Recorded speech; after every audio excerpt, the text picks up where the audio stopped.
बिस्मिल्लाहिर्रहमानिर्रहीम। नमाज में वसवसे बहुत आते हैं, कैसे भगाया जाए? देखो, नमाज में वसवसे अगर इस तरह के आ रहे हैं ना, वसवसे दो तरह के होते हैं। बाद लोगों को तहारत यानी नापाकी का वसवसा शुरू हो जाता है कि पता नहीं हवा तो नहीं खारिज हुई है, पेशाब का कतरा तो नहीं निकला। तो उसके बारे में सही हदीस है कि जब तक 100% यकीन ना हो वजू टूटने का, उस वक्त तक यही समझा जाएगा कि वजू बाकी है। अब जो वसवसे का मरीज है उसको ये शुबा होता है पता नहीं मुझे 100% यकीन हो रहा है कि नहीं हो रहा है। तो उसका उलमा ने हल लिखा है कि अगर आप कसम उठा के कह सके ना, कोई उस वक्त पूछे कि भाई आपकी हवा खारिज हुई है या पेशाब का कतरा निकला है, तो आप कसम उठा के बोले अल्लाह की कसम हवा खारिज हुई है, तो ये इसकी अलामत है आपको 100% यकीन है। यानी अगर आप कसम उठा सकते हो तो कहा जाएगा कि वजू टूटा है। लेकिन जो वहमी है ना, वो कहेगा पता नहीं मैं कसम उठा सकता हूं कि नहीं उठा सकता। ये भी होता है। अगर कोई इस वक्त मुझसे पूछे तो मैं क्या कसम उठा सकता हूं, तो याद रखो अगर आपको इसमें डाउट हो रहा है, इसका मतलब है आप कसम नहीं उठा सकते। क्योंकि जब आदमी को यकीन होता तो कहते अभी रात का वक्त है ना, मैं आपसे पूछूं भाई जोहर है या रात है, तो आप कसम उठा के फौरन, कोई कितना ही वहम का मरज हो, आप कसम उठाने में हिचकिचाओगे नहीं। तो अगर ये हो रहा है पता नहीं कसम उठा सकता हूं, तो ये इसकी अलामत है कि आप कसम नहीं उठा सकते और आपका वुजू नहीं टूटा।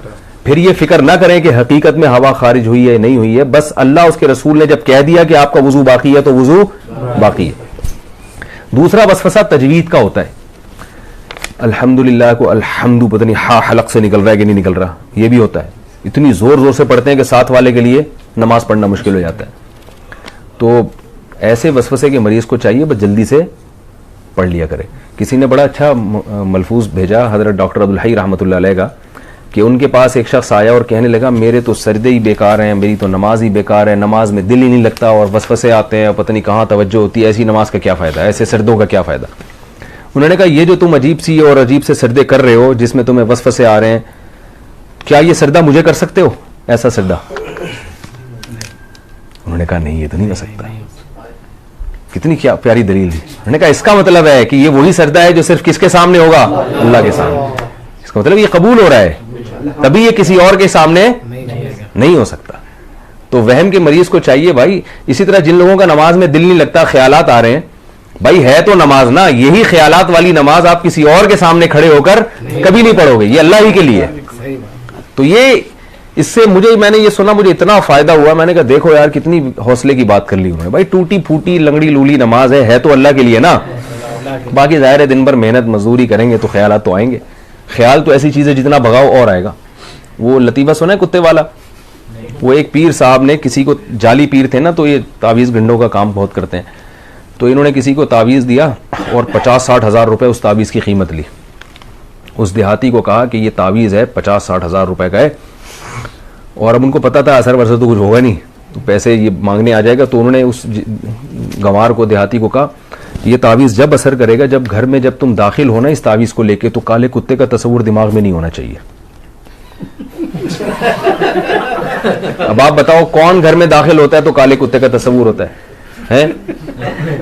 किसी के भी नहीं होता। उन्होंने बोला जब घर में जाओगे तो काला कुत्ता नहीं होना चाहिए।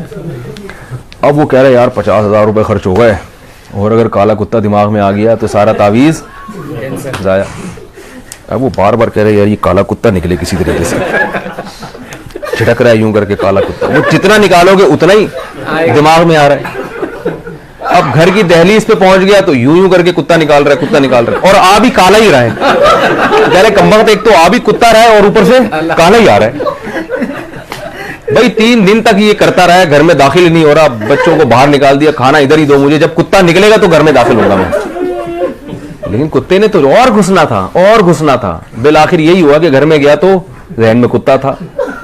बाद में आया वो अपने जाली पीर से कहने लगा ये असर ही नहीं। उन्होंने मैं देखा, मुझे तो पता चल जाता तुम्हारे जहन में कुत्ता था, और अकीदत होगी कि एक तो उनको पता भी चल गया।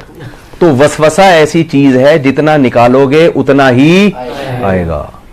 इसलिए हकीम उल उम्मा हजरत मौलाना शरफ अली थानवी रहमहुल्लाह ने लिखा है कि वसवसे का हल ये है कि ना निकालो ना खुद से सोचो, जो खुद से आ रहा है आने दो, आने दो। अल्लाह जब इसी वसवसे के साथ नमाज कबूल कर रहा है तो ठीक है। और वजू के बारे में सोचो ही नहीं, 3 दफा मुंह धो, उसके बाद सोचो ही नहीं यहाँ से कुछ यहाँ से कुछ। वहमी के मरीज हैं उनका कभी भी वजू नहीं हो सकता, उनको आप तालाब में डबो के निकालेंगे ना 6-6 दफा, फिर भी नहीं होगा उनका वुजू। तो ये बहुत बड़ी बीमारी है। इसलिए जो है ये वहम ऐसी बीमारी है कि डॉक्टरों, जो नफ्सियाती डॉक्टर होते हैं ना, उनको भी बीमारी हो जाती है ये। वहमियों का इलाज करते करते जो साइकेट्रिक होते हैं ना, ये भी हवाई बात नहीं है, ये भी तहकीक के बाद बता रहा हूं कि ये जो साइकेट्रिक होते हैं ना, जो नफ्सियाती इलाज करते हैं, कुछ दिनों के बाद इनको अपना इलाज भी करवाना पड़ता है। ये हकीकत है, आप किसी डॉक्टर से पूछ लें, किसी अपने से बड़े डॉक्टर के पास बैठे होंगे कि मुझे ये हो रहा है, ठीक है ना, क्योंकि हर वक्त इनके पास ऐसे मरीज आ रहे हैं जो उल्टी उल्टी बातें कर रहे हैं, तो थोड़ी देर में ये भी उल्टे उल्टे सोचना शुरू हो जाता है। कोई नॉर्मल बंदा ही नहीं आता इनके पास। तभी मैं वहमियों से बहुत डरता हूं। किसी को तलाक का वहम हो गया, किसी को जनाब तहारत का वहम हो गया, तो ज्यादा फोन आते हैं, फिर मैं उसको वहमियों की लिस्ट में डालता हूं। मैं कहूं भाई तू पागल है, हमको तो नहीं पागल बनाना, तो हम भी यही सोचना शुरू कर दें। इसलिए मैं 2-4 दफा अब नहीं बताऊंगा मसला। तो वो क्या हुआ था, वो इसी तरह एक बंदा गया, उसको वहम हो गया था कि मैं बंदर हूं। तो वो डॉक्टर साहब के पास गया, डॉक्टर साहब मुझे वहम है कि मैं बंदर हूं। डॉक्टर ने कहा पंखे से नीचे उतरोगे तो बात करूंगा ना भाई मैं।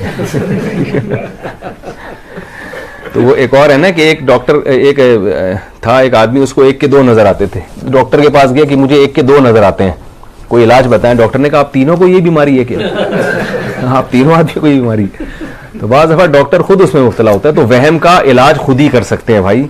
वो क्या है कि वहम को लिफ्ट ना कराएं।